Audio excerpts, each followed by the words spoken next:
Good evening, Columbus community. It is Board President Adair, and I am calling our special board work session on this April 27th, 2021 to order.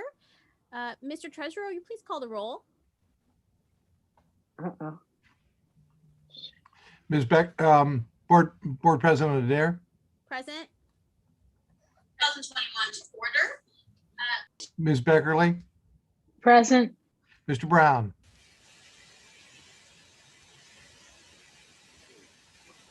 Just came back in. Yes, hi. There we go. I'm Mr. here. Cole. Present. Dr. Pierce. Present. Mr. Ragland. Here. Vice President Reyes. Here. You have a quorum. Thank you so much. So for tonight, we have one thing on our agenda, and that is to continue our discussion with Dr. Blue, who is our Chief Equity Officer. And so, board members, that is what is on our agenda. So is there a motion to approve our agenda for this evening? So moved. Thank you. Is there a second? I second. Thank you. Please call the roll. President Adair. Yes. Ms. Beckerly. Yes. Mr. Brown. Yes, Mr. Cole. Yes. Dr. Pierce. Yes. Mr. Ragland. Yes. Vice President Reyes.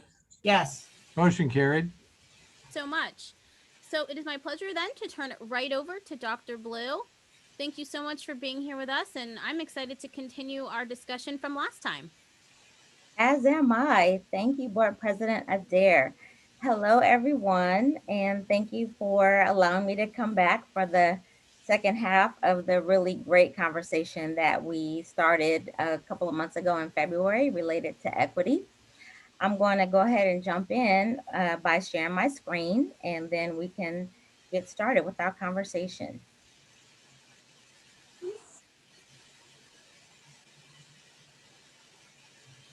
Okay, let's see. One more moment.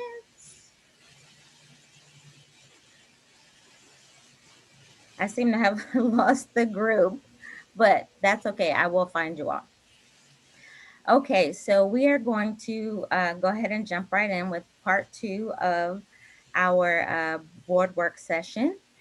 And just to get us started, if you remember the last meeting, we had a really great conversation based on the book chapter that you all had. And so I just kind of put up the same items from the agenda so that you could see, but as you can see, we already kind of moved past the book discussion, but we didn't get a chance to get into the that equity conversation of the group in terms of defining equity together, talking through our non-negotiables for the equity work, and then discussing next steps. So that will be our work for today. So if you remember, we talked about kind of just what is our definition of equity, and thinking about how do we come to some consensus around that. And interestingly, today, our treasurer, Stan, and I, and a couple other colleagues were on a call with some folks from Texas talking through some of the work that they have been doing to kind of thought partner a little bit. And the first thing that they told us was you have to have a common definition of equity. If the CFO has a different definition than the chief equity officer, who has a different definition than the board, then we're not going to be successful. So that was that was kind of the first piece of advice, which is obviously what we want to do. So we want to see what are some of the things that we know we want to see and ways we want to define equity, and then kind of go from there to think about what would a larger vision be. So part of that is, of course, thinking about what is the difference in the work that the board does as the governing body versus the work that the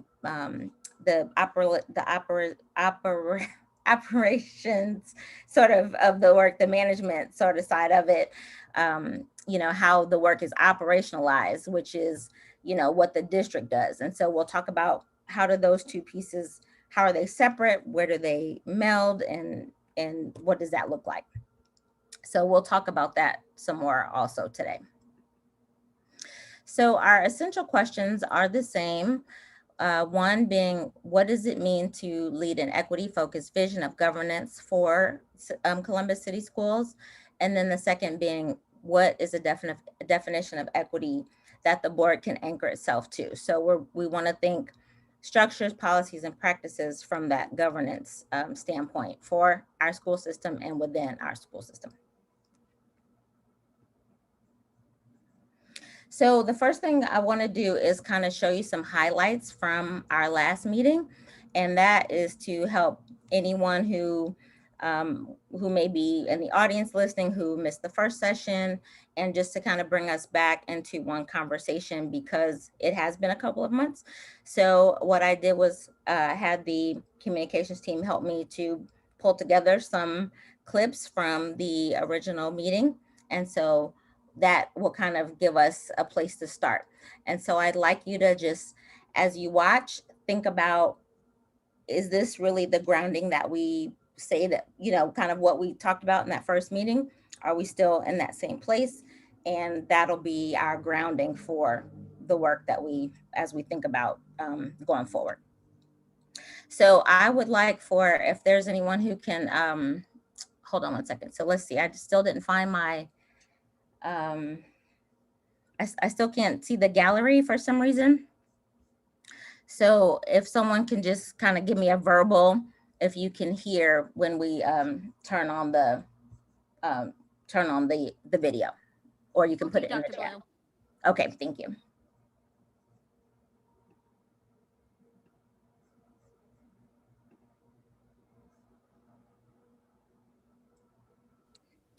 So the purpose today is just to get some clarity, as I mentioned, so to kind of get some consensus around what our definition of equity is going to be that will drive the district. I've been using a definition that I've kind of borrowed from the National Equity Project, and I'll share that later as well. But, if you ask 10 different people, what is equity, they may say similar words, but maybe mean different things. And so we want to just today get as much clarity as possible from you all, so that as we move forward, we can know that we're saying the same thing, or we're speaking kind of the same language that you are. And mostly also to kind of distinguish how equity will be operationalized from a board standpoint. In other words, what does the governance piece look like in terms of equity versus the operations side, the management, the day-to-day work that the district will do and departments and things will do. I think that a couple of things that come to mind. One is for board members always to be asking questions publicly of administrators to keep a focus not only on students, which is still paramount, but on equity and on how does this project help us in the pursuit of equity? How does this proposal help us in the pursuit of equity? I think the second thing is that when we look at expenditures, when we look at financial data, that we that we accept and understand that not every building is going to receive the same thing, that we may need to put a whole lot more money into some computers or something at one building, and the other neighborhoods are well situated, more affluent families, for example. And that's not always an easy concept, and I know we'll have people coming back and say, me too, you can't give it to them without giving to us too. And I think we need to be prepared for that. That education is so critical in the way that we speak about it, because in reality, your question was this perception that, parents are going to come because somehow they think they're getting less now. And that's really not true. They're not getting less. Others are just getting something different so that everyone can actually meet the same point.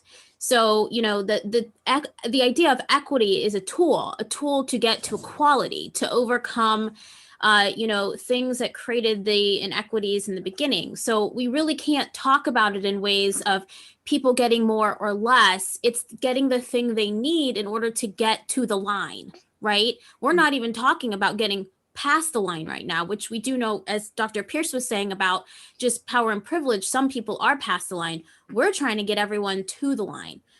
Achieving equity is really a community responsibility. The schools are just one piece of the overall community. And it makes sense for us to be the locus of the work of the whole community because we have the children. It can't just be us. There's no way, because all of our systems are intertwined. Education is intertwined with the social services, with health, with all of that. And we know how complex the needs of our students are now. The thing is, we got to change the system or it's not going to work. How we change it and the process to change it, and how long does it take? I think that's part of what our policy role is and governance role. And I think we've kind of modeled this a little bit in the way that we've approached Portrait of a Graduate and how that has been different and how we're trying to get community buy-in. We're not really talking about specific programs. We're talking about a vision.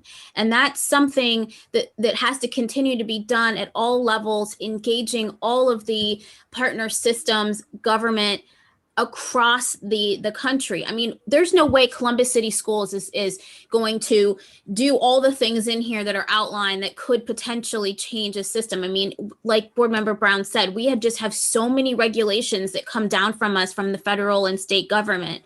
But we could start to try to have those conversations, leverage our partnerships in our national organizations, be a visionary that I know we can be, and start to push. I mean, we have to push. And I think that's our role as policy, people in the policy space of education. Education has been designed to predominantly teach Black and Brown children how to follow direction. As we develop this new engine, we have to be mindful of the realities in which a system has been created to keep a certain community and people, of which I'm a part of, oppressed, and to keep us regulated in a power and privilege paradigm that serves the good of another community and group. We have to address building community and addressing, specifically trauma, restorative justice, all of those things, social emotional health. That has to be a priority, I think, before we can even get our students to be their potential or to achieve their potential. I think one of the great things that we've done is to be able to do the Portrait of a Graduate and move on our strategic plan in terms of outlining our goals and guardrails. So what's that should then lead us to understand what's in our lane and what's not in our lane. Our role, regardless of what education or background each of us has, our role is not professional educators. And we have to empower and rely and guide our professional educators to get to certain points, but we can't decide, the board members, collectively or individually, can't decide what the needs are for any particular child or for any group of children. And we have to recognize that and step back and let the educators do their jobs to be able to get to that point. And the more that it does get embedded into the culture of who we are and what we believe as an organization, as a community, as sister governments, as everything, it will be more difficult to just change on a whim of who the person is, because the system will shift and the culture will shift and begin to hold itself more accountable. And so that has to happen. It must embed. It must be a culture shift in the way that we continue to talk about and embrace this. That's when I think about these things. I think about human capital. I think about fair and equitable investment into public education, and not seeing it as a line item, but seeing it as an investment in people that will ultimately bring prosperity to a community. One of the things that we've got to make sure that we are committed to doing, and we're talking 1 through number 6 in all of this, is making sure that we as a board of education are legislating without care and concern for the consequences of the actions we take for the betterment of our students. There are consequences associated with making decisions that benefit the greater good. I've seen this board and other boards of education for Columbus City Schools have dialogue on equity for a number of years. A lot of the issues that were brought up here today have persisted over decades within this district. These are not new concerns. I understand that we have an appetite to talk about it. We say good things. I believe that our intentions are good. However, when the rubber starts meeting the road, the reason why these equity issues have persisted is because boards of education yield to political pressure. We started this discussion about that. We talked around it a little bit, but essentially what Dr. Blue was asking us, when the Northwest quadrant of Columbus starts either knocking on your door or blowing up your email inbox, calling you on your cell phone, or calling your employer, or doing the things that are necessary in order for them as a unit to get what they want for their children, will you persist in saying this will be about equity for every student here, and I am willing to sacrifice myself and my well-being or my board seat for the benefit of these young people to get what it is that they need so that they can finally start moving forward. Action steps is having this conversation. Action steps is bringing the community to the table to do the same. Action steps is coming forth with a compelling vision that's bold, that's audacious, and that's goal setting with real metrics, not just opportunities for things, but what is the intended impact of the opportunity? We're going to have summer programs. What is its intended impact? How many kids? Where? All of that good stuff. No more Philly good, showing a video. Let's put some metrics to it now. Having those kind of conversations, setting the expectations, and then going out and getting it. And then going to the community very boldly and self-assuredly to say, we need this investment. We need to get this for our kids to create equity in the district. I don't think that we really have a legitimate choice to make about our willingness to take on this challenging and difficult task. I think that it's a responsibility and it's incumbent upon us to do that and to support our administrators and staff who likewise need to do that. I see the stillness as a conversation, as us having the rich dialogue, a dialogue in which, as I recall previous conversations about equity, focus on that equity from a Black-white lens, a purely racial lens. Now we have an equity officer that has allowed us to look at the entire continuum of diversity. That diversity includes class, includes ethnicity, includes race, includes our gender expression, our sexuality expression, our ability levels. We are coming at this conversation with a fuller perspective that allows all of our students and community members to enter into our schools and spaces and be acknowledged as the total human being and person that they are. What is your definition of equity? And we're gonna, in our next conversation, think about how we can meld those. We wanna have something that we can, that's accessible to the general public, that we can kind of talk about easily, as well as maybe a longer, more academic sort of definition. However, we won't get to that obviously today, but we are going to dig into those things and really come up with something that we can all understand, as this is the way that we're going to talk about equity in the future. Okay, so I'm going to stop sharing real quick just to see if I can get my gallery back. So any reactions to the video? I really enjoyed putting together all the, bits and pieces, and it's really powerful stuff. So I just want to get, if there's anything that resonates based on what you heard and kind of in review. And if not, we can move on, but I definitely want to hear. I just want to say, I think we're ready. I think we're ready to do this.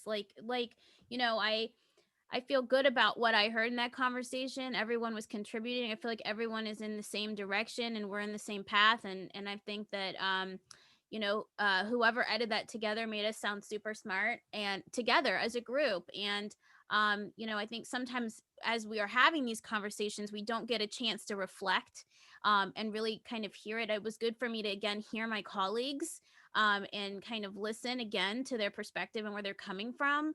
And, it just for me personally reinvigorates me to get ready to have this conversation.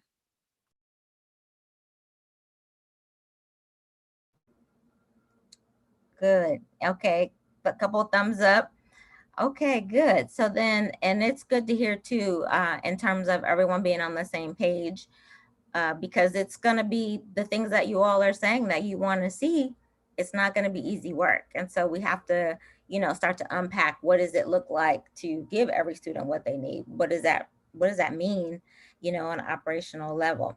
So, okay, so I'm going to attempt to reshare and see if I can still see you all.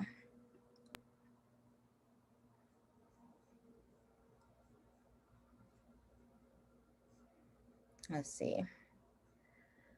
Can you see my, can you still see the screen? Yes. Okay, and I can't see you anymore, so I guess that's what it's going to be today. So that's okay. I will call on people, Dr. Blue. So board members, or you can put it in the chat if you have a question. I'll expand my screen so I can see all of you, but I know some of you are off screen. So just type in the chat. Okay, that'll work. Thank you very much. So this is just, some of the takeaways that I had just in watching through the entire video, as well as the highlights. But I just wanted to point out some of the things that you all talked about in the video. So, obviously keeping the focus, and we talked about that before, that focus and alignment. So keeping the focus on the pursuit of equity, using equity as a tool to get to equality. So thinking about equity in terms of inputs and equality in terms of outcomes. And we'll get into that some more. And President Adair, you may want to, if you want to clarify any of that, but that's kind of, a good way to think about equity as well. Getting people to the line, realizing that that everyone is not starting at the same place. And for us, we're still just trying to get students to the line, not just thinking about the big picture, but also how do we get everyone to that starting place of kind of being in the same place. The community responsibility, the fact that it can't just be the board or the district, but that we have to engage our partners, other institutions, be that, or other systems, higher ed, healthcare, like all the things that impact students and families. We have to all kind of work together to really impact equity in those various ways that students are impacted. Being visionary, having a pushing each other, pushing ourselves, pushing our partners, pushing our legislators. So just that whole idea of being advocates. The fact that education has been designed to teach Black and Brown students how to follow directions. And that was something that I got some other feedback on from other people to say, wow, I hadn't thought about it that way. And, there's something to that, to kind of starting to unpack the. If I could just speak to that for a moment. Sure. Unless things have changed dramatically in the classroom, it's my belief that all students have been taught to follow directions and to follow bells and to do those kinds of things. And it's unfortunate. And I think that needs to change for all students. Mm-hmm. Okay. The mention of the power privilege paradigm, and part of that, kind of unpacking the systemic racism piece and, other aspects that have impacted education, addressing trauma, social emotional health.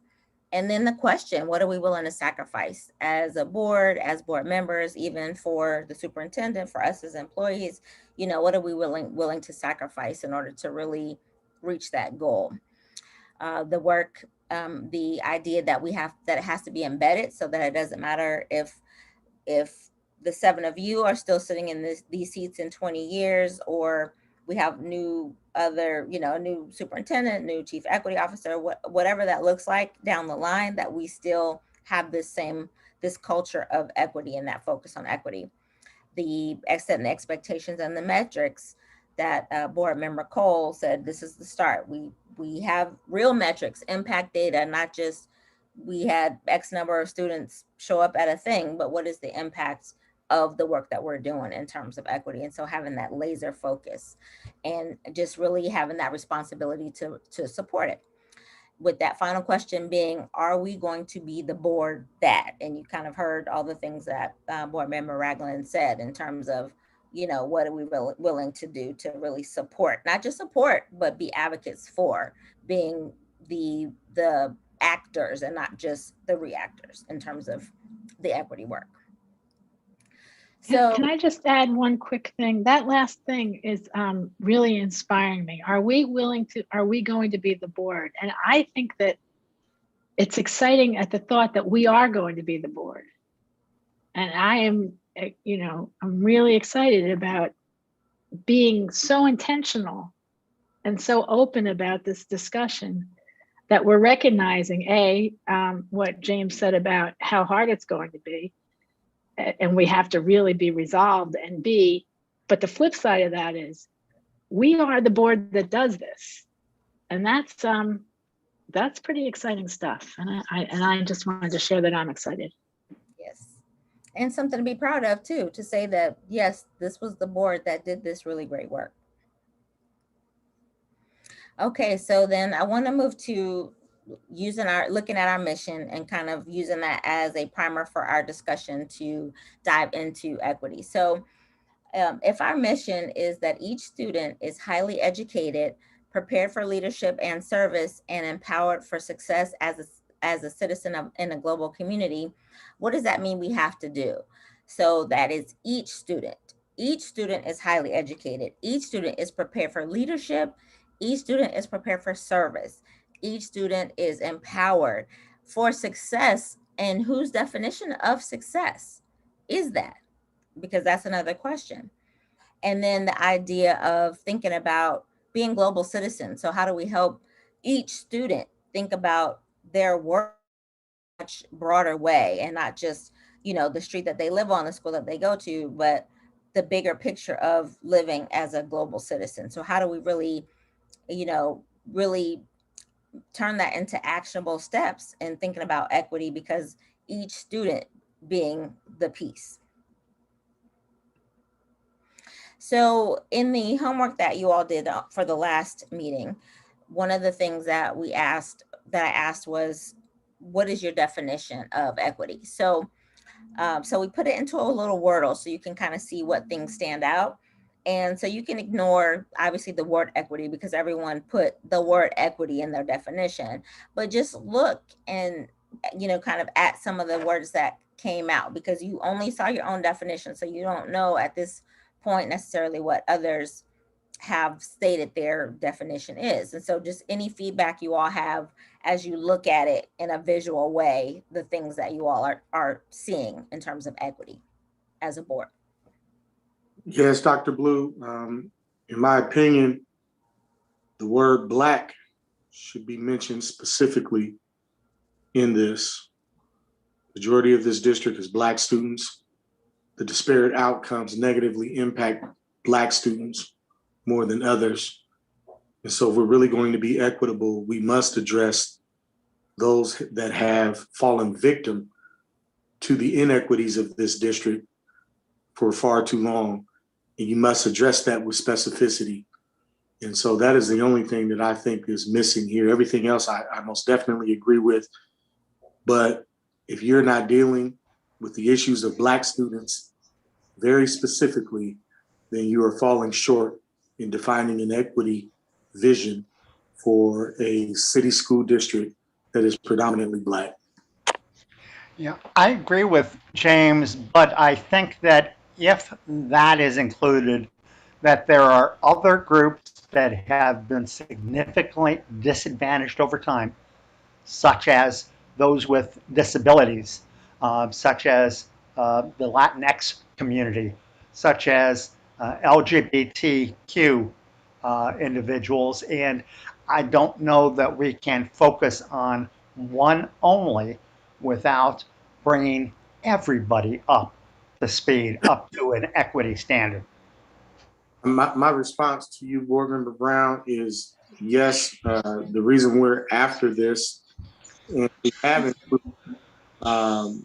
other subgroups to be a part of this discussion, but you must address the major wound first. And that type of discussion, it's the same discussion we're having in the public around Black Lives Matter versus All Lives Matter. It's the exact same discussion to me, because Black folks are the ones that are seeing the disparate outcomes more than any other group in this district, more than any other group, and they have been for decades now. Whole economies are built upon the disparate outcomes for Black students in districts like Columbus and others around the country. And if you're not focusing with specificity on that particular group, then you're falling short. What happens with Black people is we get thrown in with every other subgroup, and the issues related to our advancement gets watered down because we're dealing with the issues for everybody else. And so as we look at this, I believe that Black students should be mentioned very specifically. And that's just my opinion. I'm not disagreeing with all that you have said. I'm not saying that those groups don't deserve attention. I'm saying we've caught it more than everybody else on the negative side, and we need to address our issues specifically because the majority of this district are Black students. Thank you, Board Member Wright. Let me jump in. Just can we please use the chat so I can call on you since Dr. Blue can't see? So we're going to have, I think, Vice President Reyes unmuted. So I feel that you want to say something, but Dr. Pierce did write in the chat. So we're going to go with Dr. Pierce, then we'll come back to Vice President Reyes. Thank you so much, President Adair. I hope you guys can hear me good. As you can see, I'm outside. As I was doing the homework and just preparing for today's meeting, what I appreciated when we brought up the discussion primer and showing our district mission is how much it aligns to the whole child approach. And so as I look at the last slide that you put up that showed again our district mission, and I look at this slide, how are we defining equity? I'm circling all those words that show that our kids are supported, that our kids are engaged, that our kids are challenged, that our kids are safe, that our kids are healthy. So for me, what I appreciate about these two slides in our discussion so far is that we're really taking a holistic approach and ensuring that our students are going to be successful and ensuring that we're thinking about equity from a larger perspective that appreciates all of our communities. And so not taking anything away from James, but board member Ragland, but it does bring into, I think, the focus that all students matter the way we're looking at it right now. Dr. Pierce, Vice President Reyes. Thank you. So Dr. Blue, so in looking at the slide and hearing what Board Member Ragland just stated, I see the LGBTQAL community mentioned on here. I see the undocumented immigrant community mentioned on this slide. But what I don't see is the our special ed or children with disability. So ability is on there, Vice President Reyes, but I also will remind you all that these are the definitions that your colleagues, you all, these are your definitions. So I didn't do Right. but copy and paste them. Right. So I was just following up on his comment, just that, you know, as they were going, discussing as to what was missing. Right. That's what I see that's not technically on there from the discussion. So when you see this word here, ability, do you see that in a different way? Oh, there you go. Sorry, I'm trying to see it on my screen. Okay. Is poverty on there? Socio right there would be equivalent of poverty. Socioeconomics is what I'm assuming that refers to. Assuming. Yeah, I think it might have gotten displaced from its other half. Okay. Because socio is not, that's a micro term. It's tied to something else. So right. Yeah, you can correct that. So can I just want to make a quick comment? The way I see this is kind of more in line with what Dr. Pierce was saying.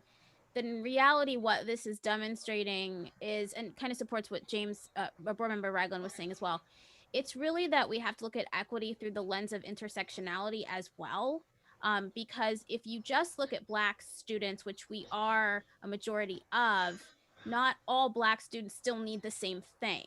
And so these also put different lenses up. So you have, you know, a Black student or of any race, a student of a race plus gender plus a sexual orientation plus a status. And it's really all of that. And when we start to talk about data and accountability, and it's really talking about disaggregating that data to looking deeper in those subgroups to like dig in and find the inequity.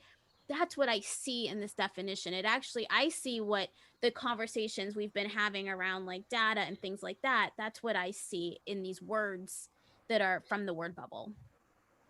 Thank you for saying that, President Adair, because that's exactly the point I wanted to bring up next, which is we're looking at just how would we define equity in a kind of a broader sense so that it's not so limited that schools that may have other needs aren't able to still see themselves in our definition of equity. And the data that we use to think about are our systems, our schools, our classrooms equitable, those things will they will show out what the needs are.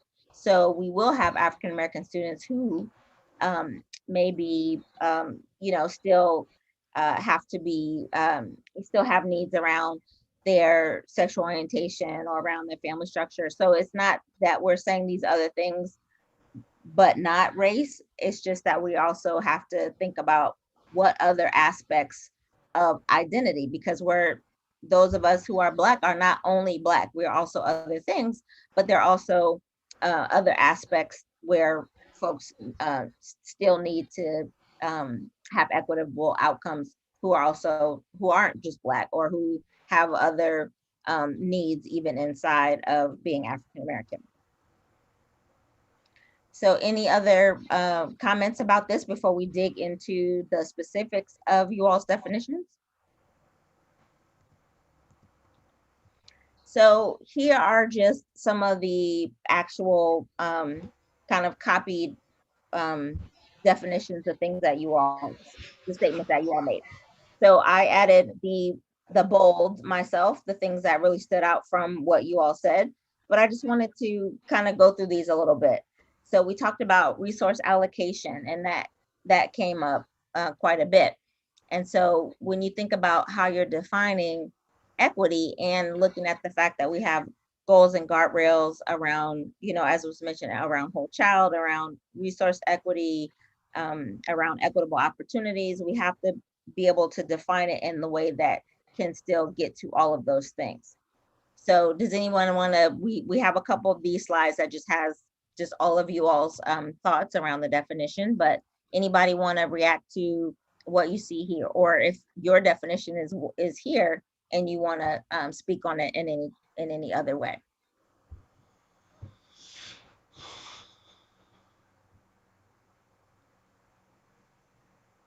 So are these are all things that we agree? Shall I take the silence as consent? Can I just ask a Board Member quick question? Beckley. Yeah, sorry. Board Member. These are all have been lifted from our last conversation? They were lifted from the actual homework. Oh, So okay. all Right. Wrote, yes. So the only thing that was added was the bold that I added. Mm-hmm. So access to opportunities, resources is mentioned quite a bit. Educational rigor, academic success, social emotional well-being. The only one I'd comment on is the second, which obviously is the longest. And when we say what they need to come throughout their educational journey to maximize academic success, it doesn't identify what the end point is. And I hope that we're not talking about K through 12 and high school graduation and diploma, but we want them to have the tools to continue to be successful in academics and otherwise beyond mere high school graduation. You're right. It doesn't say though, so it could be, it could be seen either way. Or we could even take out academic and just have maximize success. That's another approach. Lifelong success. Member Cole. Board Member Cole? Thank you. First and foremost, I did put a thought into the chat a little earlier that said, as a start, definition of equity. I think it's important that we understand, as this institution, we employ nearly 10,000 folks, and equity should be something across the board that is systemic, and not only just for our students, but also for our staff. I think that's super important to include them in that. I think that there are far too often instances where certainly I've gotten feedback from our employees that there is a parity issue in how certain enclaves of employees are treated versus others. So I just want to make sure we're including our staff in that. I like the lifelong concept, but we do also have a vision that I think even speaks more succinctly to the areas of impact we are trying to make on the life of a student in terms of destination, preparedness for destination, that being the workforce, your own business, the military, or higher education. So I think we speak to that already, but I do like the lifelong piece. I also want us to think practically. I really do. I think one of the things that really frustrates me, particularly being a parent and a board member, is I know what I put into my kids. I know what I did. I know what me and my wife have put into our kids, and what it took for us and continues to take for us to ensure that they're prepared to be in a classroom and do what they're supposed to do. period, end of report. So all of this kind of creating this thought like we're carrying them for the rest of their lives, when that's, I'd say, if anything, that's, maybe 35% of our job, and the rest is theirs and their families. But it does not mean that we don't go all out for our children in terms of ensuring the accessibilities, the resources, the investments, the operational pieces that ensure what we're trying to have them become and grow into and be provided. I just always caution myself to be practical, pragmatic in my approach to how we design our language and what we're trying to actually do. And that is not something, so next thing you know, somebody will be saying, well, where are they 20 years from now? Well, we covered them from pre-K to 12, and actually with some partnerships a few years after that. Where's their role and responsibility? And I don't mean to sound insensitive, I promise you. I'm just being practical. That's all I have at this point. Okay, so I'm gonna go to the next slide because it has some other Sorry, comments. Dr. Pierce has a comment. Okay. Thank you so much, President Adair. So I think academic success is important because we are a school district that is charged to educate our students. And to this point, we have not with intentionality stated that we want academic success. Academic success is very different from lifelong success. And so I think it's important that as we say that students are the center and students are the focus, that focus also has to be around academic success. I can concur. And if I could, I'm not suggesting that that it not be a focus on academic success, but that I think we are also obligated to provide the tools that our students upon graduation can continue to learn and can continue to be successful in life. And that's something that we're obligated to provide, not only academic achievement in high school, but the ability to do all these other things in their lives and in higher education included. So we're preparing them to live in the world, not in the classroom. But I would also add that if you teach a student through maximizing their academics, that they can be autonomous, lifelong learners, you've maximized their academic success because they don't need you to then teach them how to learn. They know how to teach themselves how to learn. I was actually going to say something similar, that really it's what is the definition of academic success? And I mean that is our sole purpose. Our sole mission is education, is to give our students academics. And a lot of other stuff have filtered into school that we are responsible for now, but that is our true heart and soul mission. And so, but we have to define that. I think someone said that earlier. What does that actually mean to us? And so, I'm okay with having it be that, but also mean something a little bit broader. But I mean, I agree with what Dr. Pierce said. I mean, part of the academic success is that we teach our students that there is a purpose and a point to learning, and we teach them the process to learn. And back to what Board Member Brown said, we get away from education that is just about teaching them to follow directions and follow bells, right? It's a meaningful, impactful academic program that, going back to the word rigor, that's rigorous. But that rigor, the rigor though pushes them past the line, which is what we want. We want them there. And so this definition I do like, because it does talk about getting them to the line and then getting them through the line. But I agree with what Dr. Pierce was just saying around that idea of academic success and back to our true mission.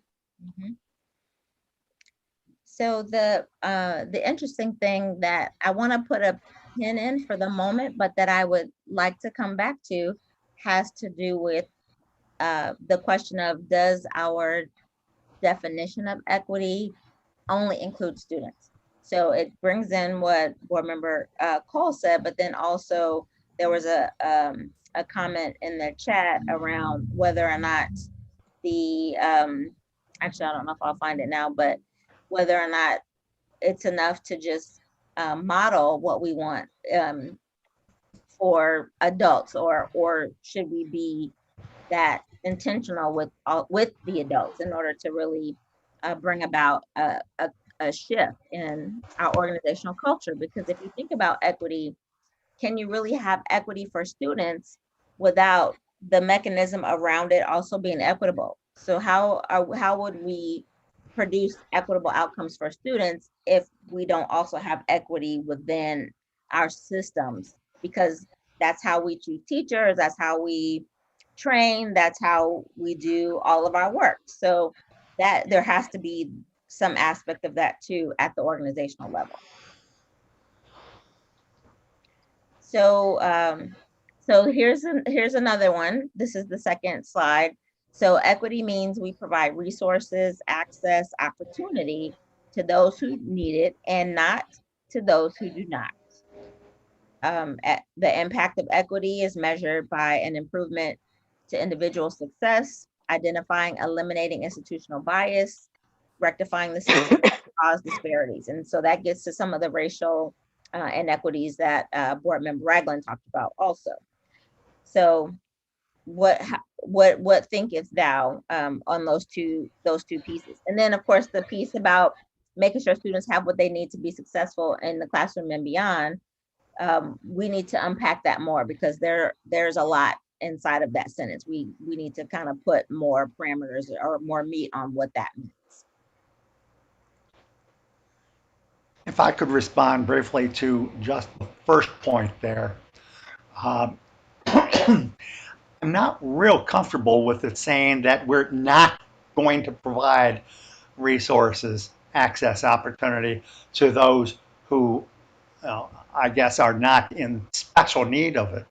But we could say that we provide additional or supplemental or more resources and access to those who most need it. But just that phrase, not to those who do not, it just bothers me.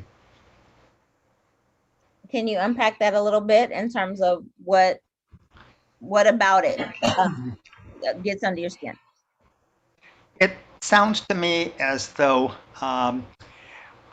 we're not going to provide any resources, any access or opportunities to students who don't fall into the category of Black or otherwise disadvantaged, as we're defining that. And that's obviously not true. We're going to provide resources and access and opportunity to all students, but the amount of it is going to vary depending on a student's needs. But there are none that are going to receive nothing. I agree. I think it's a very subjective, negative closing. I think it's subjective in that it almost is judgmental to what Member Brown just stated. It's creating even more of an intentional kind of caste system. At the end of the day, we want to ensure that all of our students and staff have what they need based on our investments, based on our policies, based on every generative part of what we do, and what the district is responsible for daily, that they have it to achieve optimum success. And for us as an organization, that's an aspirational achievement. This is designed to be aspirational over time. Dr. Blue made the accurate statement in saying that this is something that should live beyond this Board of Education and into future as a precedent that has been established about fairness, accessibility, and opportunity in the district. So I agree, it's negative, it's subjective. I don't like it either. Board Member Ragland has a comment.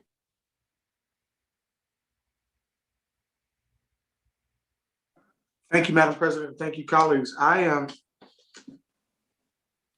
would say that we cannot begin this discussion acting as if we're going to achieve equity by giving everybody the same thing. That is not how we got to the inequitable culture that we are operating in right now. And we are not going to get out of it by doing the same thing that we have always done.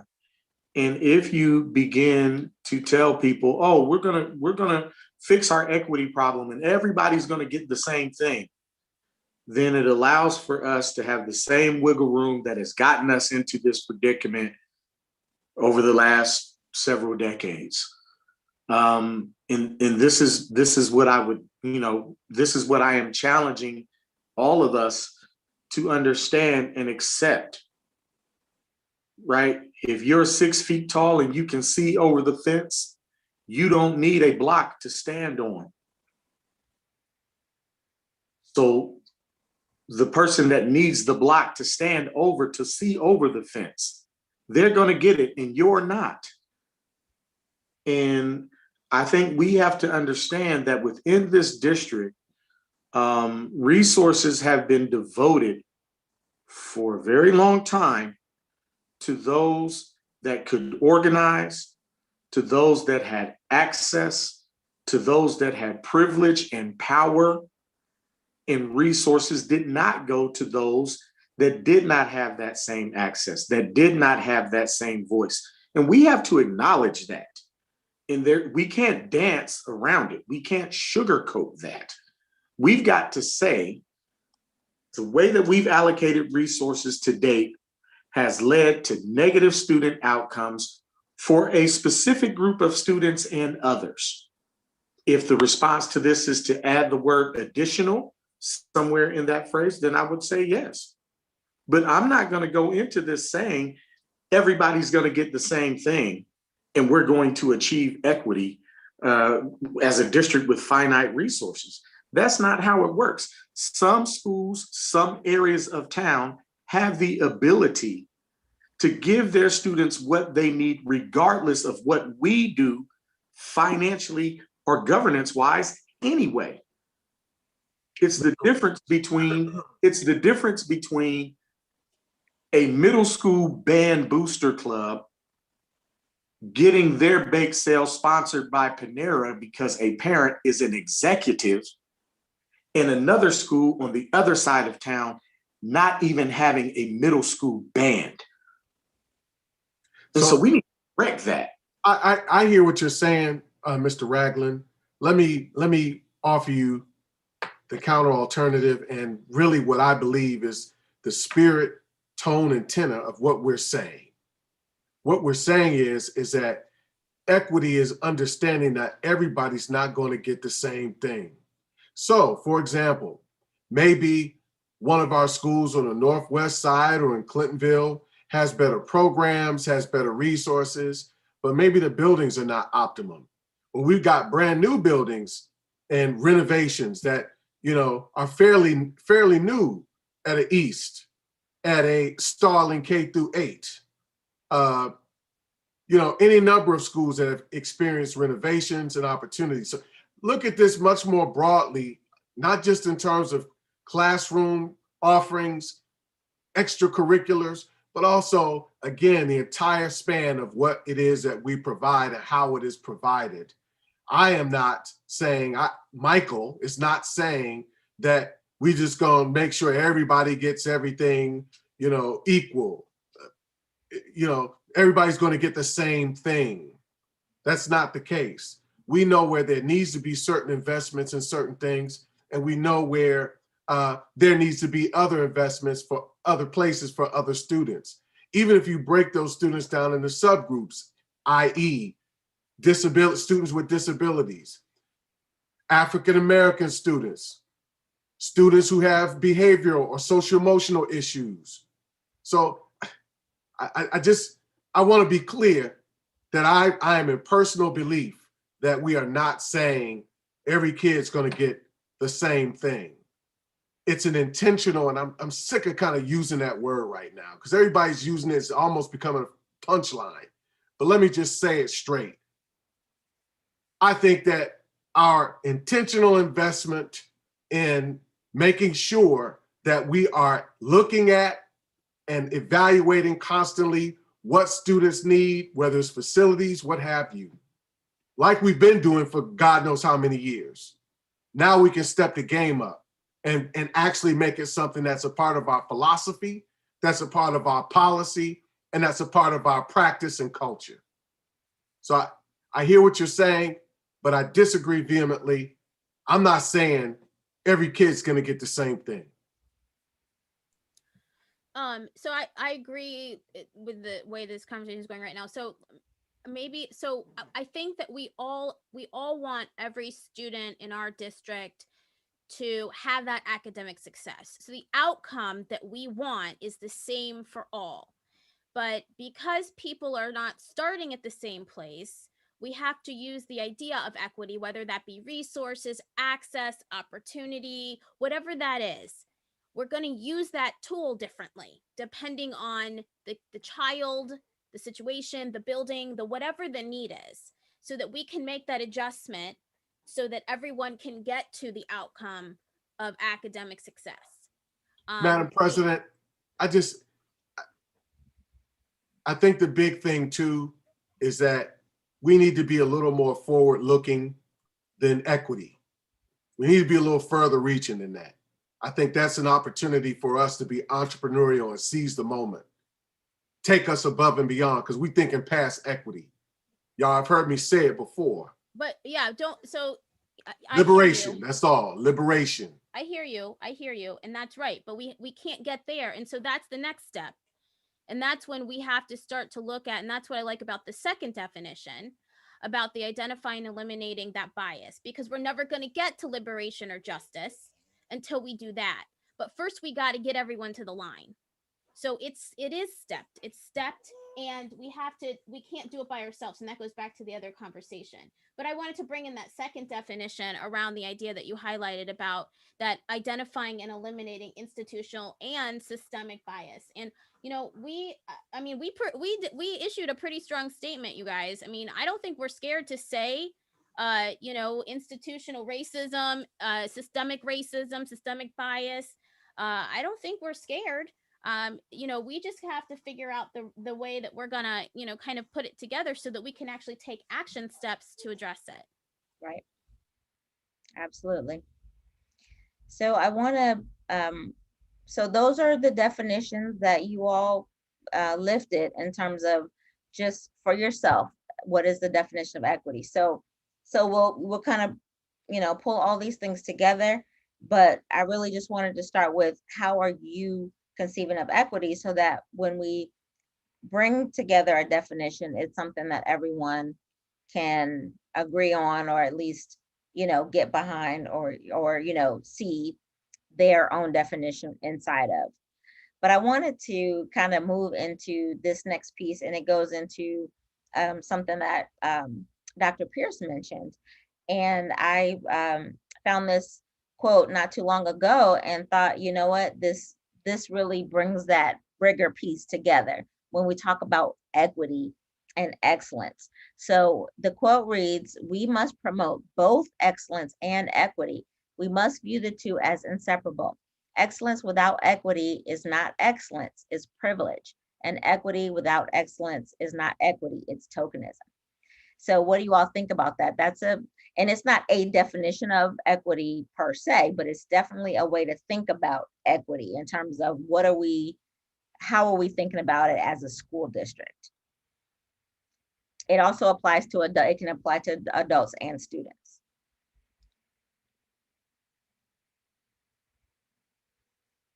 So it kind of goes back to the thing Michael was talking about. I'm sorry, board member Cole was talking about the stake of the student in this, or the professional, right? And so that's when we're saying that excellence without equity is not excellence, it's privilege. So remember, privilege, I don't get charged up on that word. Privilege is really just something that's given Yes. to you that's not earned, right? Unearned, something unearned. And so, you know, to me, this is speaking to that idea that students, in our case, the student also has a big stake in this. They're going to earn it along with us, right? Our communities are going to do it too. We all got to be in that together. And then this is hard work. We're not just handing people things, right? This is very intentional. We aren't just, you know, giving out handouts or anything like that. And that's that kind of tokenism idea.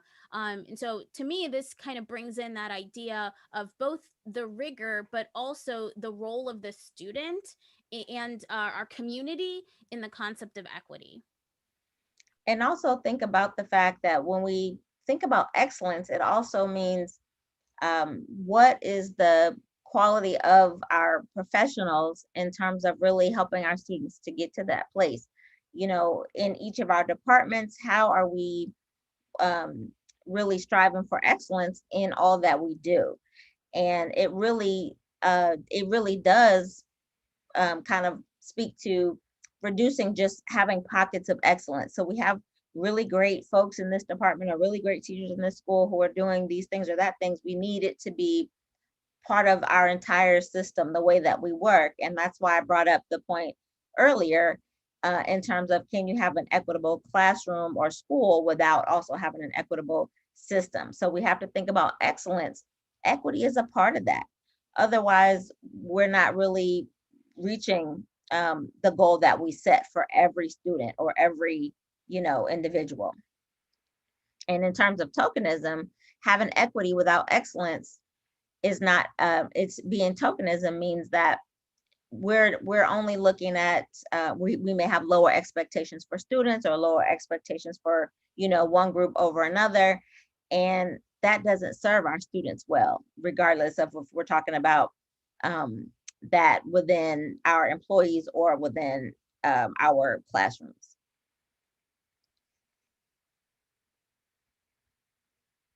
So Board Member Brown, do you want to raise your point? Happy to.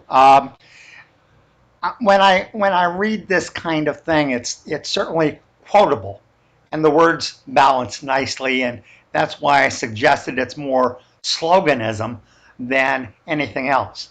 I don't know what a statement like this does. What should we do about this? And I think we need to focus on the tangible steps that we can take. And you know, it's something that nobody could really disagree with much, but I just don't see it as having much meaning. Yes, we do want excellence and we do want equity. So if I may, I will say this is not a definition of equity. This is a way for you to think about how we approach our work. And I absolutely think that it's something that is, you know, beyond just a slogan, because African American students, to Board Member Ragland's point, have been the victims of equity without excellence. And this is absolutely where you find yourself if you're not always thinking about equity in terms of excellence, not just what can we do for this student and giving them what they need. How do we produce scholars and excellence and really bring the status of the district up to the vision that we have for all of our students? It's a way to think about how we do our work that really will keep both things top of mind. It's not automatically that way for people all the time. Perhaps. I know that academic excellence is part of our fundamental mission and job. And that's something that as a district and as individual board members, I think we all focus on it. It's fundamental. Equity, in my view, means that we're going to adjust how we've been doing things very intentionally in a different way, that we're not going to be providing the same thing to all, but we want every student to achieve excellence. And we need to give disproportionate resources and help to some students rather than others, which is equity, in order to achieve excellence for all. I don't know that we can assume that everyone thinks about excellence in that way, or that everyone has the same definition. I don't know that I would speak on others' assumptions about excellence personally, just in my own. And you may be right. And I defer to others. Can I just make a comment? I think that we have to be really careful and intentional with our own language in this space, because this is going to be hard. This work is hard, and when we say, like, board member Brian, I know you didn't really mean it this way, but disproportionate resources, that's not really what you meant. You know, you meant that they're going to get, it is unequal, but it's not disproportionate to the need. And so we have to be really careful in our language and in the way that we talk about how we're going to go about this, because it will feel negative, and that's back to board member Ragland's point, to some members of our community, because they will be getting something different, or they feel is different. So I just want to, if we as a group could work on our language, and we all could do that. I mean, I know I can do it as well. I think that will help us as a community have better words and language around this idea of equity. I agree. Perhaps unequal might have been a better word, but I guess for me, much of this is kind of first draft, and you know, it gets refined through this process where we all help each other get to what we really intend to say. So one of you also added this as a definition, and it was recently released by the White House of a definition of equity. And I'll just read it for those who may not be able to see the screen. The term equity means the consistent and systemic, fair, just, and impartial treatment of all individuals, including individuals who belong to underserved communities that have been denied such treatment, as in Black, Latino, Indigenous, Native American persons, Asian American, Pacific Islanders, and other persons of color, members of religious minorities, lesbian, gay, bisexual, transgender, and queer persons, persons with disabilities, persons who live in rural areas, and persons otherwise adversely affected by persistent poverty or inequality. So obviously the White House has to have a very large definition of equity, and we talked about some of these things already, but I just wanted to throw it out there as just to see what, you know, just even from our government's perspective, what the White House has put out as the way that they are going to be viewing equity, in case that helps to inform anything that we may think about in terms of our policies or how we think about certain things.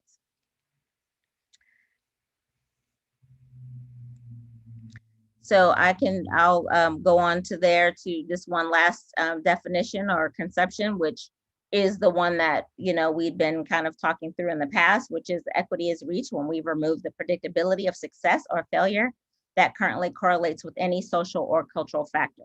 And it does bring in all the aspects that were in the last definition. It also, you know, I think it covers some of the things that we've talked about. You all may want something that is more specific, but this is also a definition that kind of leans on the fact that it's not just about if you are a person who fits into this group, but it's about removing the predictability of the success or failure of any group, which is the work of equity. It's not just about, you know, focusing on a protected class per se. It's also about how do we ensure that if you are a person who fits into any of these groups, you are not automatically assumed to be successful or automatically assumed to not be successful, which is what the current data shows, that those are our current realities. So, so that is the thing that I like about this definition. There are two comments, one from board member Beckerly and then board member Ragland.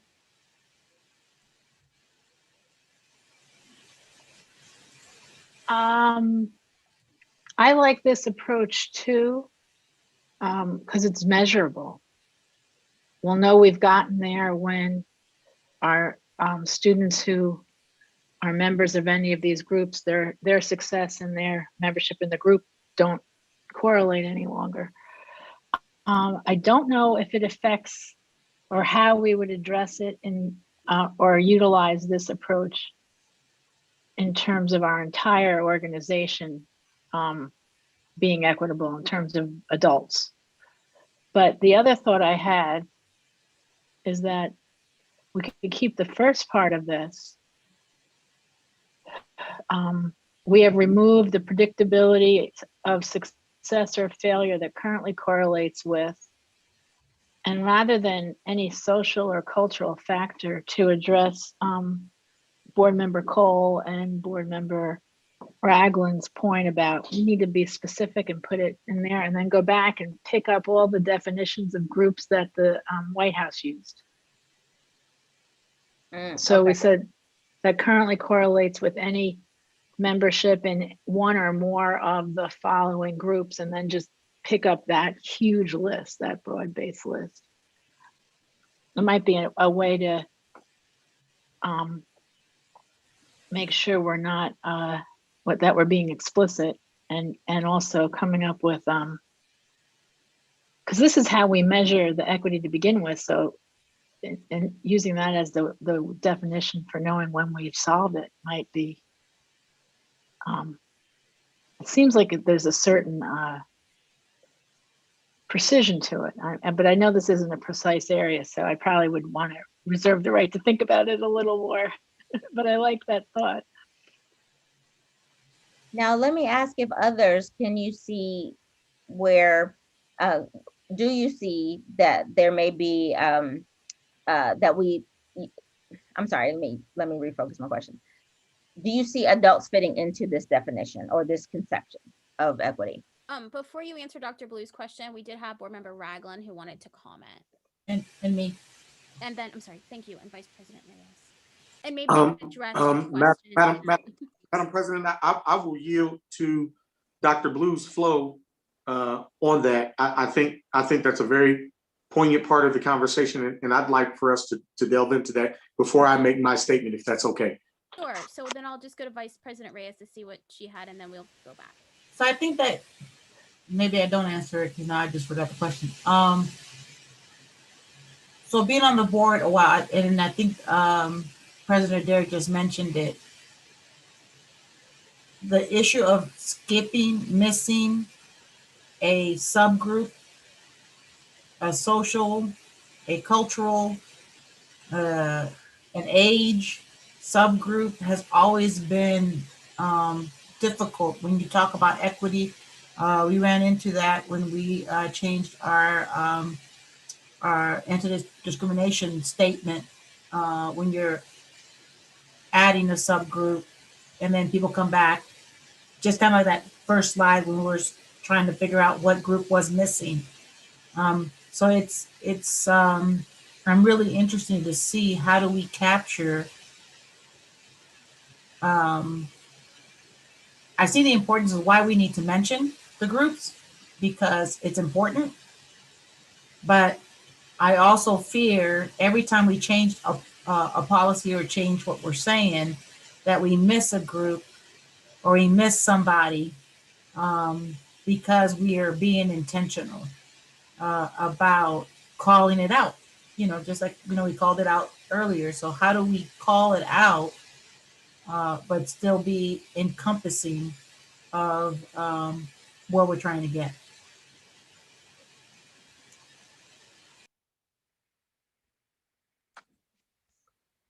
Madam President, can I respond? Sure. I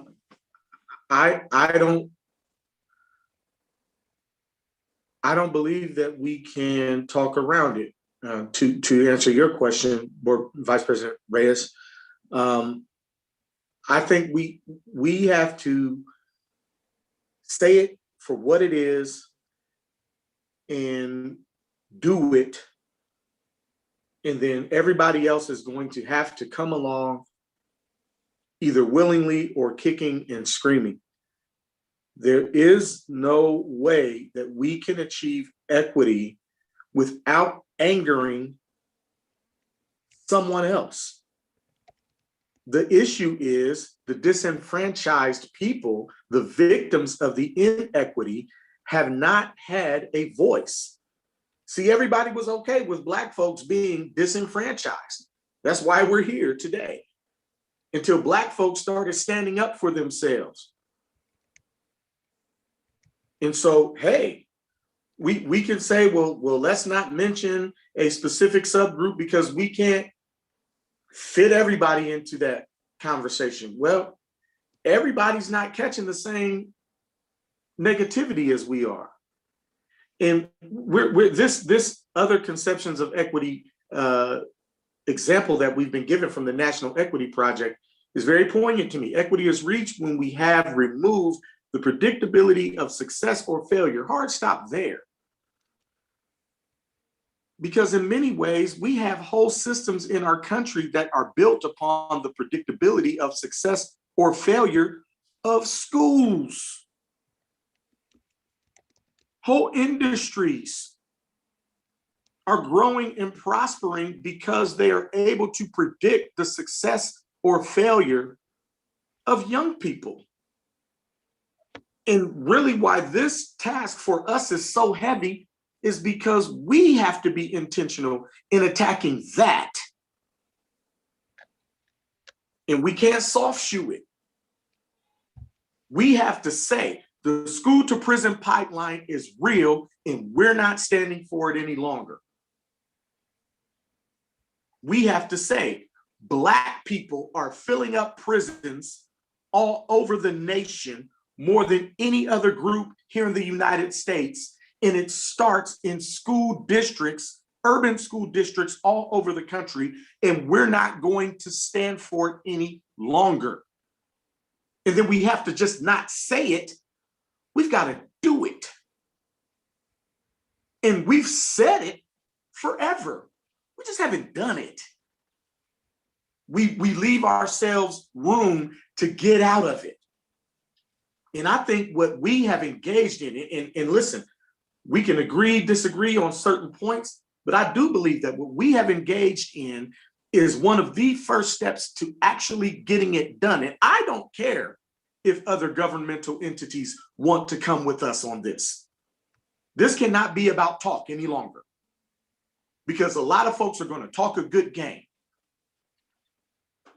And if they want to be a part of the results, if we want to see the outcomes for the groups that have been disenfranchised, then they can come along with us on the outcomes. But don't stand up somewhere with me on a press conference, and then when I see you vote where you are, you're voting against everything that we just stood for. Those days are gone now.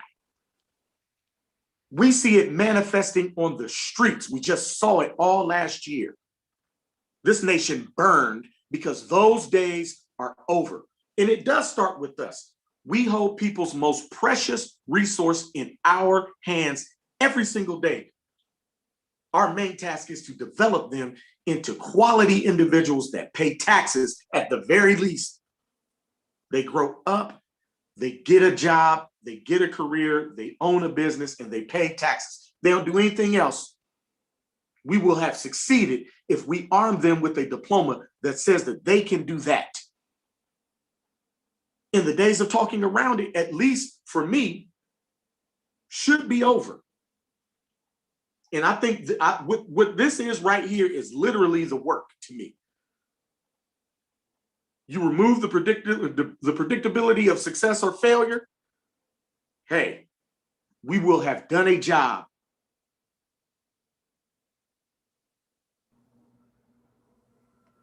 Thank you, Board Member Ragland. I'm sorry, was there someone else who wanted to make a comment? Board Member Cole put a comment in the chat. Okay, so there was just some other suggestions for how we could add to this particular definition. One was to add language that includes any group for which there's a negative correlation between membership and success. And another suggestion was saying that district students and staff most impacted by systemic racism, implicit bias, disenfranchisement, etc.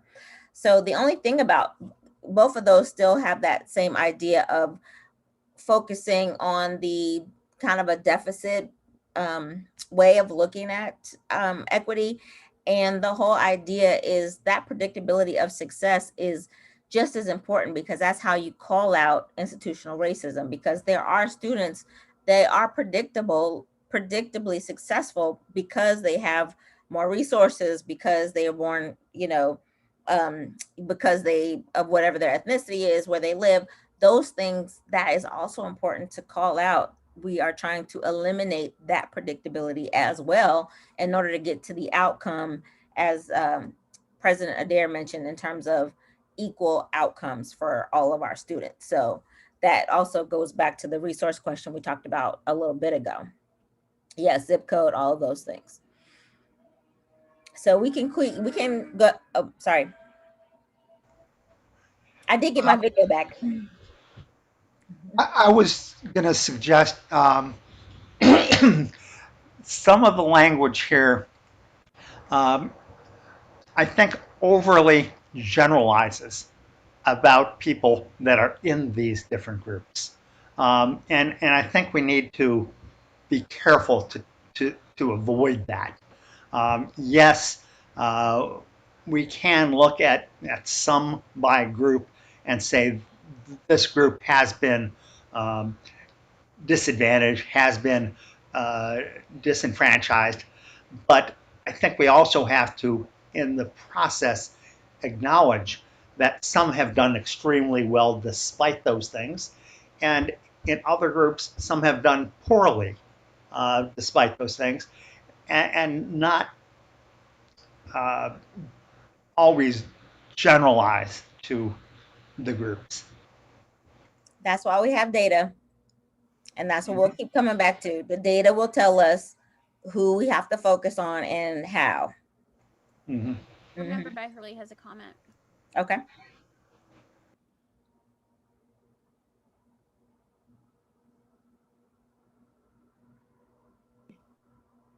Can you hear me now? Actually, I was about to say largely what Dr. Blue said, but I think that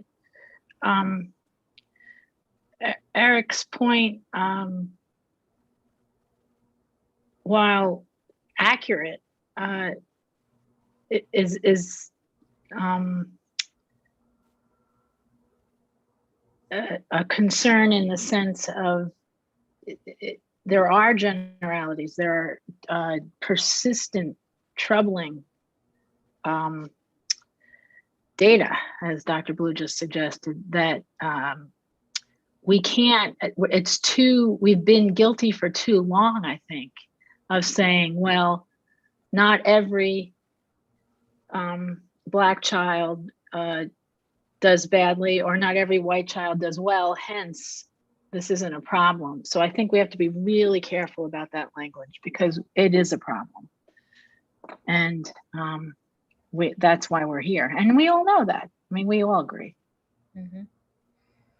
So let's shift a little bit to think about what are the non-negotiables. So one of the questions that I asked, and actually something that Board Member Ragland said kind of was a good segue into this, but I asked in your original, quote unquote homework, what are some of the things that absolutely have to be included if we're thinking about a definition of equity or a policy or a vision for equity?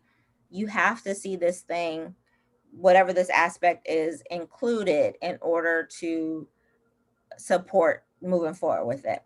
So I wanted to review some of those so we can talk about them to see what are our real non-negotiables. So these are the things that you all said. And if these are all the things, then these are all the things. But I also want to do just a quick voting activity to see where are our priorities around these aspects. So here is the list. Here's the list. So these are some of the things that we said are non-negotiables for our equity work. So I'll just let you all just kind of read that for a minute. And then, because we have, I think there's 7 of them. So I tried to compact them down, but make sure that every voice's non-negotiable was heard. So let's just kind of talk through these first 3.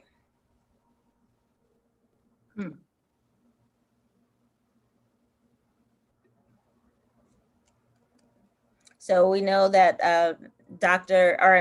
board member, excuse me, Ragland mentioned being specific about, and actually board member Brown said too, being specific about language, that intentionality, even though maybe that's not the word board member Cole would use, but being intentional rather than using racially coded language when we talk about who is it that we're serving, who is it that we're, whose inequities are we trying to address?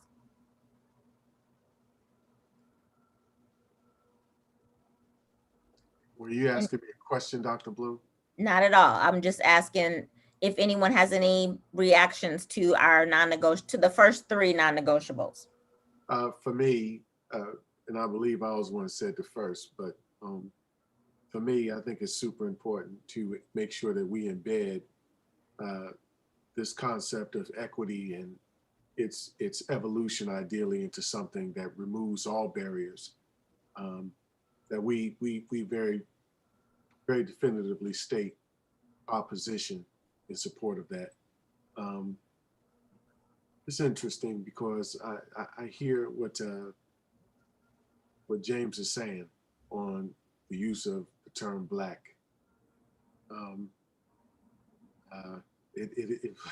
As a Black man in this country, it resonates very potently with me. But I also realize that for me, what helps me overstand that to an extent,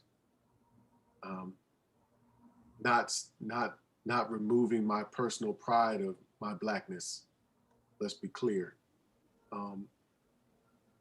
What it means for me, though, is that there still is a need to exhibit compassion, wisdom, love, good direction to our other students, the other, 50 some odd percent, or excuse me, 40 some odd percent of the district that is not African American or, African diaspora. I think it's super important that we look at all of the barriers that we've addressed and faced, whether they are racial, whether they are implicitly biased, and those who understand implicit bias understand it is how our own brains, based on our personal experiences, our wounds, our successes, have shaped our way of filling in gaps about people, even beyond a stereotype. So now when you think of implicit bias like that, how you are psychologically, neurologically wired, now everybody's in some way, shape, form, or fashion impacted by that paradigm of thinking. When you think about economic disparity, this is a very real barrier of success for students, in some instances to get to school, in some instances to be prepared to be in school. And I think the initiatives we've taken to ensure breakfast and lunch and all of that, and I think we can take greater steps moving forward. There's still much work to be done. At the end of the day, this encapsulates not just African American or Black students. It encapsulates a great majority of our students. I just want to, ain't nothing gonna stop me from being Black and having to pay taxes in this country until I die. And I don't mean to say that facetiously, but I'm serious. But at the end of the day, in my role, I feel responsible for all of our kids. I feel it's my responsibility to let all of them know in my role, I love them. I want to encourage them. I demand the best out of you. It is a demand. So, and and that's for their families and also for our staff. So this whole using the word Black, that's what takes me away from it, is the fact that I feel like we don't give the other broader group their respect and their dignity and acknowledgement. I'll close with this.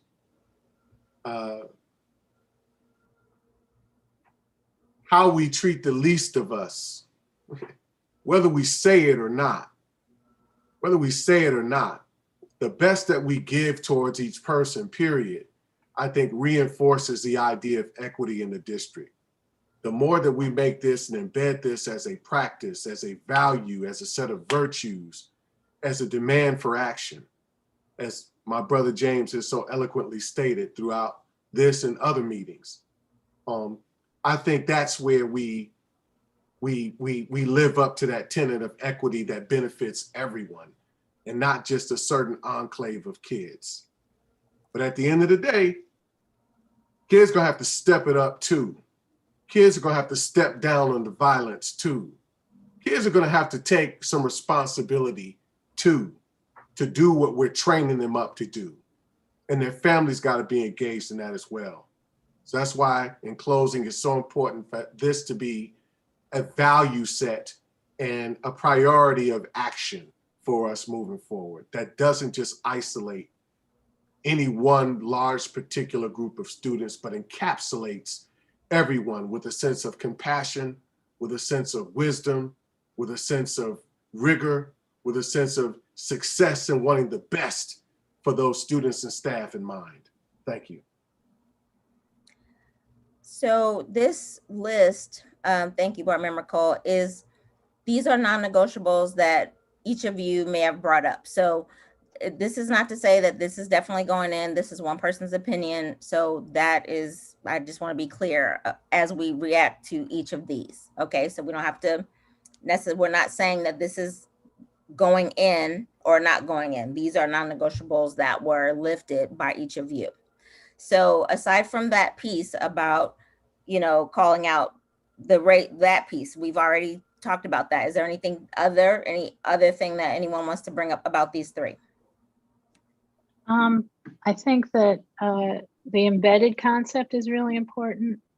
And I think shying away, even setting aside the discussion about whether we're explicit about using the word Black or not, we have to be prepared to use explicit language and talk directly about it. And that's critical. And then the last thought I had is, I think that I'm not sure it'll be necessary in the end to describe the difference between equity and quality and state our position in support of equity, as much as it is to make sure what we come up with clearly addresses those distinctions. And so that this non-negotiable it conceptually needs to be part of the inherent in the end result, even if we don't have a section that says this is equity, this is equality, these are the differences, because the concept is important. Okay. Board Member Ragland has a comment. Okay. Thank you, Madam President. I do want to comment on bullet 3. I believe as the educational arm for this city and in many ways, the greater Central Ohio area, it is incumbent upon us to educate the public on the difference between equity and equality. We will do that through our example, but I do believe that as educators, we need to clearly make that description publicly known so that each and every member of this city, each and every resident in this city, in this general area, understands what it means. There is a huge difference between equity and equality. And if we're going to engage in correcting the broader issue, we must first educate. And being at the forefront of using our educational tools, our communications apparatus, our willingness to partner with other governmental and non-governmental entities in correcting all of the challenges that we're trying to correct with this. I think that is one of the first places that we should start. There should be a public engagement campaign on establishing what the difference is between equity and equality, so that there will be no mistaking what it is that we are attempting to do and what it is that we are going to do. Whether the public is willfully ignorant on this or not. I think that's kind of what Board Member Beckerly was getting to when she said we may not need to describe it, because yes, we feel like a lot of people should know. But a lot of people, one, don't know. A lot of people are willfully ignorant in misinterpreting the difference between equity and equality as well. And so the only thing that's going to change that is public education and public pressure. And I think that is something we need, a public relations campaign on describing that difference. And that should be a part of what it is that we're doing in bringing this policy to bear. Thank you for allowing me to speak, Dr. Blue. Go ahead, Board Member Brown, and then I'll make a comment after that. Thank you. I completely agree with what James just had to say. This is something that I too have been asserting for a long time. And I agree that for whatever reason, the majority of the public just doesn't get it. Whether that's willful or not, I don't know. But it's just one of those things that's unfortunate. When you talk fairness, you'll get people to say that's not fair, and yet they may or may not be talking about fair in the equitable sense or in the equal sense. And so I think it is incumbent upon us to do that. With respect to the second bullet, as I reread it and reread it while it's up on the screen, I agree completely that we have to be courageous and not let criticism or public pressure or pressure from anybody dissuade us from going through this course. And we must be very specific and intentional about the words we use. The word black is obviously a good example, but it's not the only example. And I think we should just broaden this bullet a bit to make sure that it's other words that might otherwise be controversial. And there are lots of those. And there are times where in the process of working through this policy development and then later through making the policy come true, that we may need to use language that is bothersome to some people. And if it's necessary, then we shouldn't shy away from it. Thank you for that. And I will say too, in terms of the third bullet, we are, this is not necessarily for the definition, but within the policy, within the plan, we are absolutely going to distinguish between equity and equality, because it's easy to, once you're kind of going down the road of the work, to be using the word equity, but be acting in terms of equality. And so we have to do that, I think, even just for us to stay clear. So I think that that's a non-negotiable that for me, it would already be a part of the work that we're doing, because it is going to be important. And especially because of the points that we made before about what happens when, X, Y, or Z group, comes to complain about feeling like they're not getting what they feel is their fair share. We have to be able to talk about equity and not equality. So these are the, so this is another kind of group of non-negotiables. We've already kind of talked about that first bullet in terms of the specificity of our language. So we don't have to dive into that one.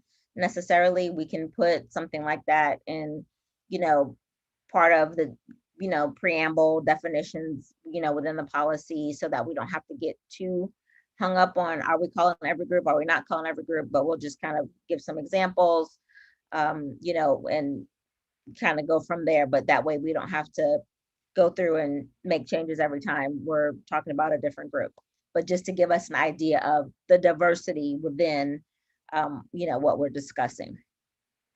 But then the non-negotiable around allocation of assets based on need rather than equal across, fiscal and human resource must be a priority. And so that was one of the non-negotiables, but that's also now been lifted as one of our guardrails. So I think that one is a safe one to say that it's probably gonna, remain. But any other thoughts before I move to the last non-negotiable slide?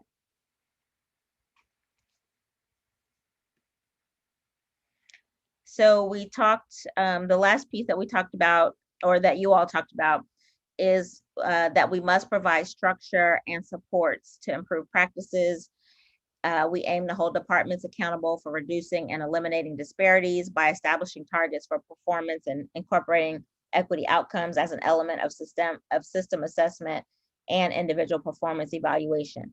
Now, that is something that a board, that is a governance non-negotiable. So some of the other things that we talked about are not necessarily at that board governance level, but this one is definitely a board governance item. So any thoughts about that one as a non-negotiable? And then the last piece being providing individual asset mapping, which I know we've kind of already talked about that in our first meeting around this piece that had been brought up before. Any thoughts about the first bullet or even the second one, if there's a taste for that?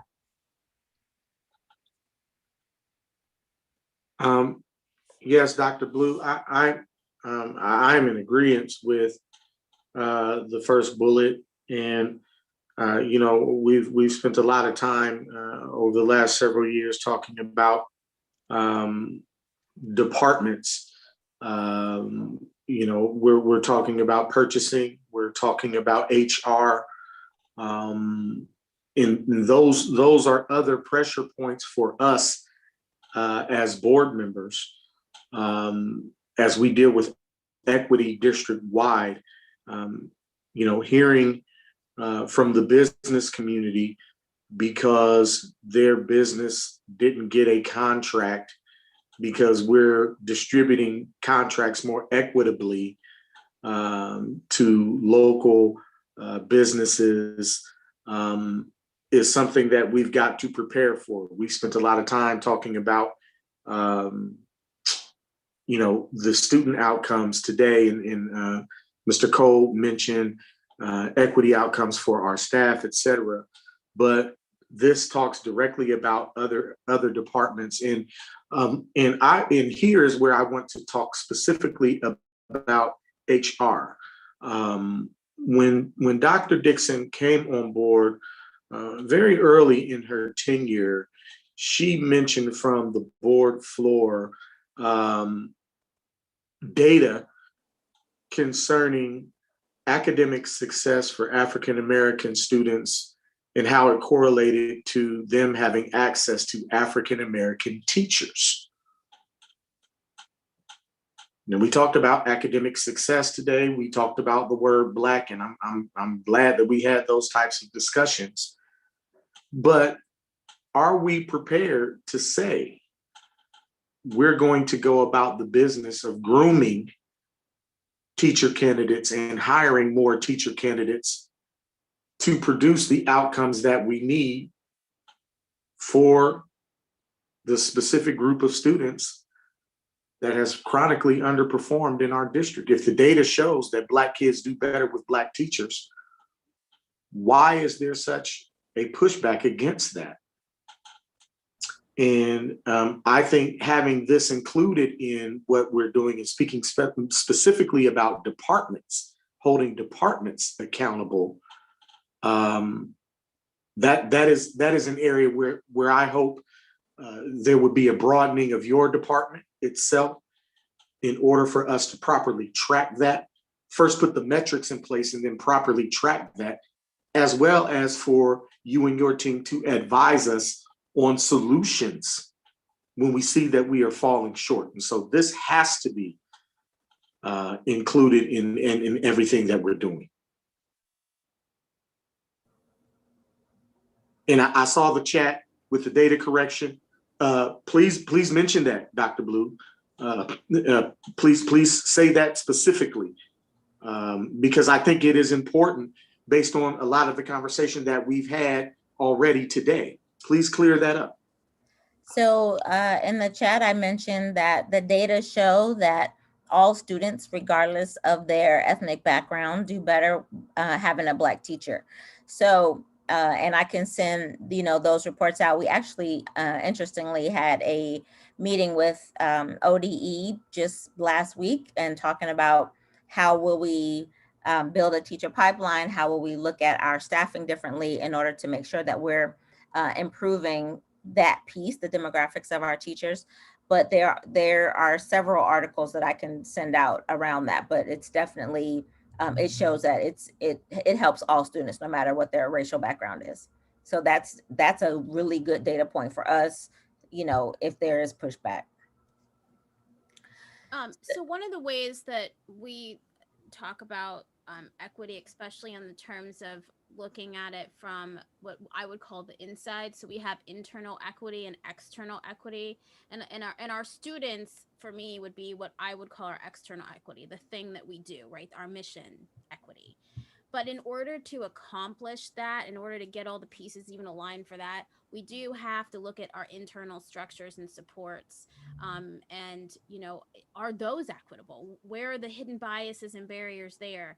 And so I agree with that, and kind of the way that we operationalize our equity agenda for my clients is that look about internal and external equity, and they both need to be present in order for the organization to really succeed in this space of really achieving eventually justice and liberation, as what board member Cole was suggesting.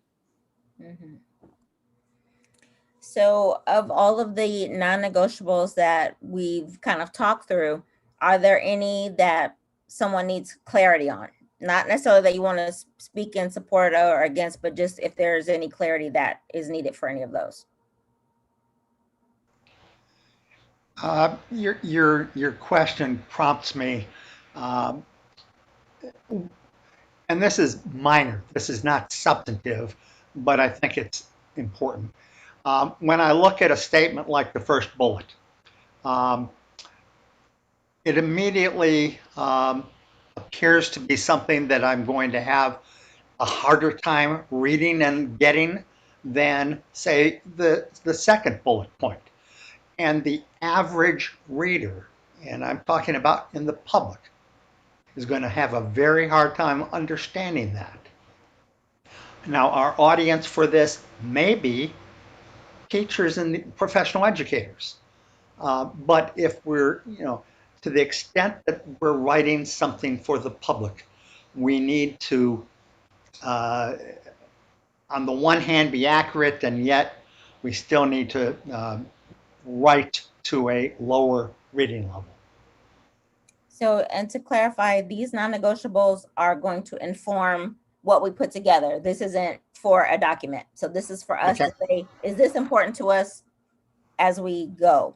But we are also absolutely going to look at, and that's why that one definition from the National Equity Project just really speaks to me personally for that very reason, because when it's time to put it into place and you're talking to a teacher, you have to be able to just say it that simply, right? Right. To say, oh, okay, so this is what we mean, So I agree. This was just an opportunity for me to speak to that point. Absolutely. I support that, and I appreciate your comment. So what we would do, except that we only have 4 minutes left, is I wanted to have you all to prioritize these. So I'm going to put a link in the chat. It's not for like, I would love for you if you could do it today, but not for while we're inside of the meeting. But but I am going to explain it to you. That way, when you go to do it, there are also instructions, but just so that I'm clear as we talk it through. So it's a dot voting exercise. And so, but obviously a virtual one. So more or less kind of just a survey. But the idea is that each person will get 4 votes to say which one of these 7 non-negotiables that we discussed are the most important to prioritize. So in our conversation, some folks said, no, this isn't as important. Yes, this is absolutely important. But to prioritize it from the 7 of you, what are the things that will say we absolutely need to include this, not the words written necessarily, but the idea, the concept behind it. So each of your, so in the questionnaire, you'll see the same 7 non-negotiables that we just discussed. You'll see those 4 times, and you'll get, so that is your 4 votes. And so you can vote for the same idea each time. So if yours was, if you are adamant about we must provide individual asset mapping for every child, you can mark that for each of the 4, or you can mark something different. But the idea is to show how important these things are to you by putting your dots behind them. And so each person will have 4 of those, and you'll just hit submit, and it'll come to me so that I can know, based on what we talked about, what are the 4 things that we absolutely have to have, even if other things end up dropping off. Okay. So there's kind of a, is there anyone who, and I'm going to just read the example that I wrote just to make sure everyone's clear. So a single multiple choice vote represents 1 dot. Typically, if we were in person, each person would walk around, look at the choices, and place a dot on whichever items most resonate. So some people would put all of their dots in one place, some would kind of distribute them around. So at the end, whatever the wall of items that we're choosing from would look like a heat map to show, yes, this is what's important, the most important to us, just a visual. So vote based on where we put our votes. And so that's the idea. So I'm going to put the link for that in the chat for you all. And then we're going to move on to our final action steps.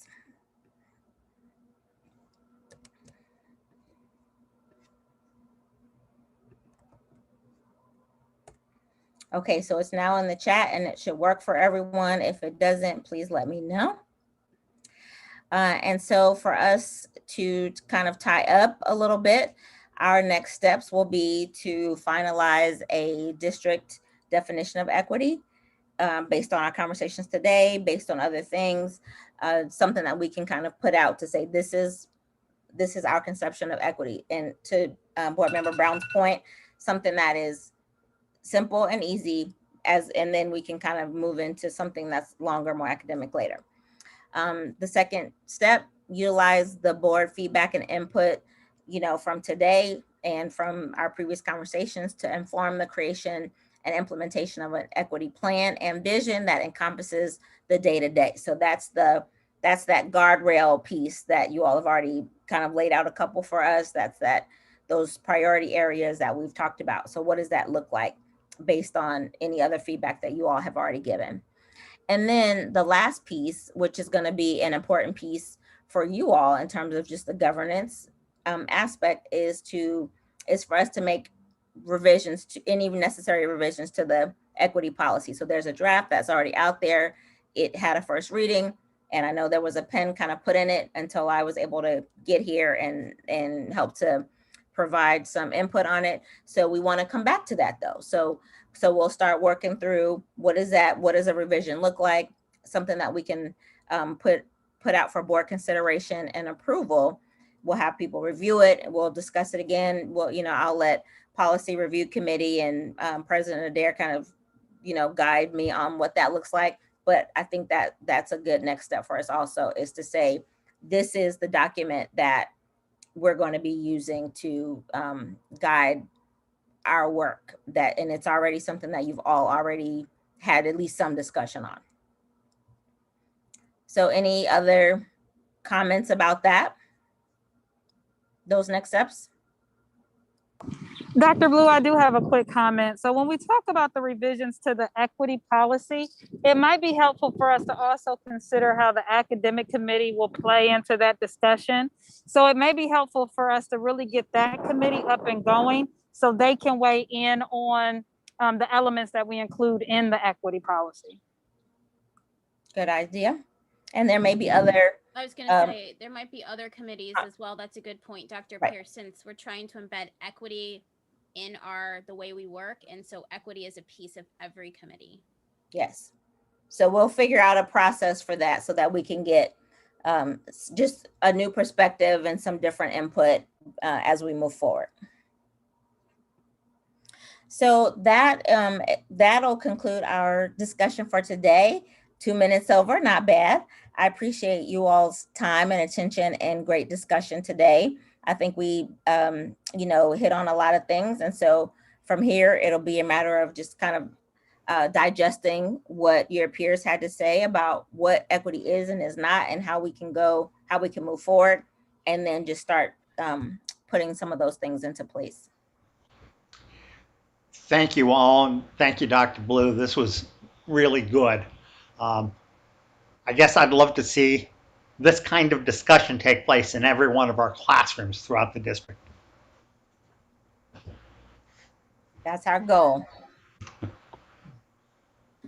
Yes, I would agree with Board Member Brown. I think that it'd be very important for us to get some student input on this before we even finalize the policy. If there's a way that we can include maybe our student ambassadors in a special meeting, or at least get them to have some discussion about the equity policy and what it is that they're seeing. This could be a good leadership exercise for them, but I would hope that they would be able to inform us on some things that we may not be thinking about. And so I agree with Board Member Brown on that. Thank you, Dr. Blue. This was outstanding. Thank you. And that's a great suggestion. Okay, Dr. Blue, do you want to stop sharing your screen? Yes, thank you so much for leading us in this discussion again. And obviously, we still have a ton more work to do on this. So we are still, in that creation stage. I want to thank board members for being open, for discussing, for sharing thoughts and ideas, for asking ourselves the hard questions, because we have to do that in order to really do the thing that we all agree that we want to do, and that's address systemic, bias and racism within our district. So thank you all so much for this great conversation. I look forward to continuing to work with you and Dr. Blue and the rest of the team on it. So the last thing we need right now is just a motion to adjourn our special meeting. A motion to adjourn. Second. Dr. Pierce and Board Member Cole with the second. Please call the roll. Ms. Beckerly, Yes. Mr. Brown, Yes. Mr. Cole, Yes. Dr. Pierce, Yes. Mr. Ragland, Yes. Vice President Reyes, Yes. and President Adair. Yes. That motion carried. Thank you all and have a wonderful evening, and I will see you soon. Thank you, everyone. Hey, good night, Thank y'all. you. Thank you. Good job.